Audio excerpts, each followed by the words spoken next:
एक जुलाहा सूत काटने के लिए रुई लेकर आ रहा था।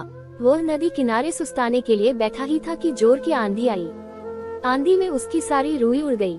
जुलाहा घबराया, अगर बिना रुई के घर पहुंचा तो मेरी पत्नी तो बहुत नाराज होगी। घबराहट में उसे कुछ न सूझा।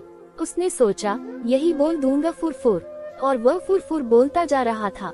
आगे एक चिड़ीमार पक्षी पकड़ रहा था। जुलाहे की फुरफुर सुनकर सारे पक्षी उड़ गए। चिड़ीमार को बहुत गुस्सा आया।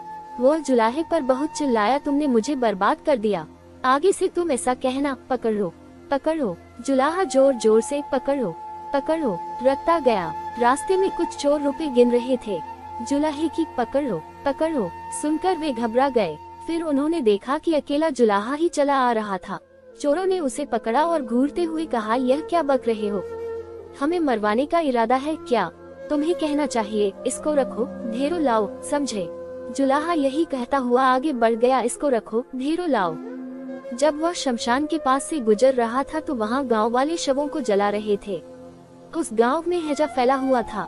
लोगों ने जुलाहे को कहते सुना, इसको रखो, ढेरों लाओ। तब उन्हें बड़ा गुस्सा आया। वे चिल्लाए, तुम्हें शर्म नहीं आती है? हमारे गांव में इतना भारी दुख फैला है और तुम ऐसा बकते हो। तुम्हें कहना चाहिए, यह तो बड़े दुख की बात है। जुलाहा शर्म से पानी पानी हो गया। वो यही रखता हुआ आगे बढ़ने लगा, यह तो बड़े दुख की बात है। कुछ देर बाद वह एक बारात के पास से गुजरा। बारातियों ने उसे यह कहते हुए सुना, यह तो बड़े दुख की बात है, यह तो बड़े दुख की बात है। इतना सुनकर वे जुलाहे को पीटने के लिए तैयार हो गए। बड़ी मुश्किल से उसने सफाई दी तो उन्होंने कहा, सीधी से आगे बढ़ो, और हाँ, अब तुम यह रखते जाना, भाग्य में हो तो ऐसा सुख मिले। अब जुलाहा यही रखता हुआ अपनी राह चल पड़ा। चलते चलते अंधेरा हो गया। घर से निकलते समय उसकी पत्नी ने उससे यही कहा था कि जहाँ रात हो जाए वहीं सो जाना।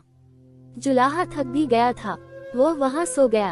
अगले दिन जब सुबह उसके मुंह पर पानी पड़ा, तब जुलाहा हड़बड़ा कर उठा। आंखें खोली तो देखता ही रह गया, यह तो उसी का घर था और अभी अभी उसकी पत्नी ने ही उस पर पानी फेंका था। जुलाहे के मुंह से निकला, भाग्य में हो तो ऐसा सुख मिले।